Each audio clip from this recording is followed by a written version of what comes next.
You know how I like my woman? I like my woman to look like her. Because she a snack!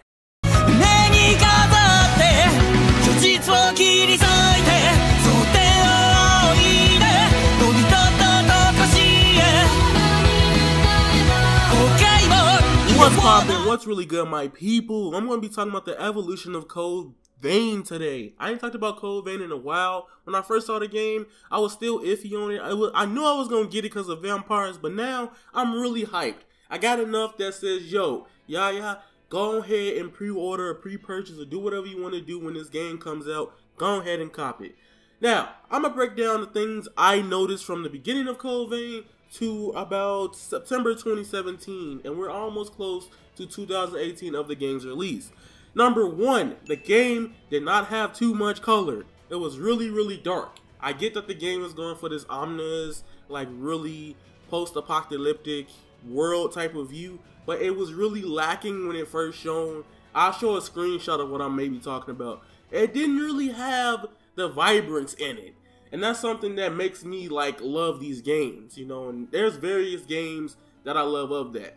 Alright, number two, we have character customization. Now, I'm going to talk about character customization because I believe character customization in these types of games are very important. It adds to replayability, and it also makes your game more memorable because you have certain set pieces. And to be honest with you guys, the only games I honestly believe that does character creation right, I may have forgot, I've played a lot of games, people, but the only ones I think that does it somewhat good will probably be Monster Hunter in a way, and maybe, I don't know, I'm gonna just go ahead and say Grand Theft Auto.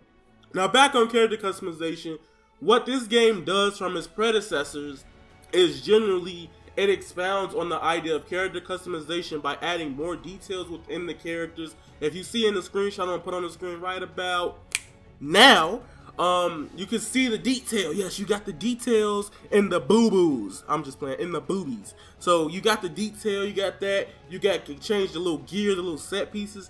That's something that, you know, the OCD kicks in when it comes to character creation. And other games in the past, like God Eater, they had character creations where you had to play, the longer you play, the more set pieces and items and clothing and gear you unlock. However, in this game, however, in that game, what they did wrong was they didn't just make you feel like you're your own character. You just picked the anime portrait, you added clothes, and you went to town. Another issue that they did was they tried to make up for it. Instead of adding more customization features to the character's skin, the model, and all that, they tried to give us crossovers. So we had Sword Art Online, Kirito's jacket, Assassination Classroom, Tales of Zestiria. It was so many different pieces from other games. It's like, what are they trying to do? Are they trying to just hide up the fact that they were lackluster in character creation?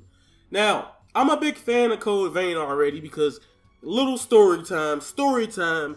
I've played a lot of these types of games. Any game that plays like Monster Hunter, Neo, and you already know I'm gonna say God Eater, I'm already fond of. Now, the only game I don't like that's like it, which is why everybody's constantly comparing it, is Dark Souls. Dark Souls is a really wonderful game. I've played Dark Souls 1, I didn't play 2, and I played about the first hour of Dark Souls 3, beat the boss with no problem. However, my issue with Dark Souls is that the lack of color kind of eases me off of games. I just want something that's like super difficult at the same time that looks wonderful, and Dark Souls looks really good graphically, but the world and the aesthetic feel of it just didn't captivate my attention. Bloodborne did though. I didn't play Bloodborne too much. I didn't own it. I played it at a friend's place. So what Code Vein is doing right is, one, they also evolved, I guess, just the way the game moves. At first, when you first saw the game, like moves didn't have stagger to them that what it appeared to be. Now it has stagger to them. Also, Code Vein also added more emphasis to attacks. Like usually you would just hit something and it wouldn't do anything. You wouldn't see a movement, you wouldn't see the character shake or nothing. Code Vein, now the 17 minutes of gameplay that we received about a week ago has proven me wrong otherwise. And Code Vein is looking like a day one cop, everybody. So tell me how you guys feel. What would you like to see more from character customization? Do you think the character customization is out? Will you buy this game? And are you guys liking the new gameplay? Because I like how they did the HUD. Before people get mad at me, I do want to say the HUD kind of looks somewhat similar to Sword Art Online Hollow Realization. So that being said, comment, rate, subscribe. Yaya is out. Remember, you guys are golden, and that's raw.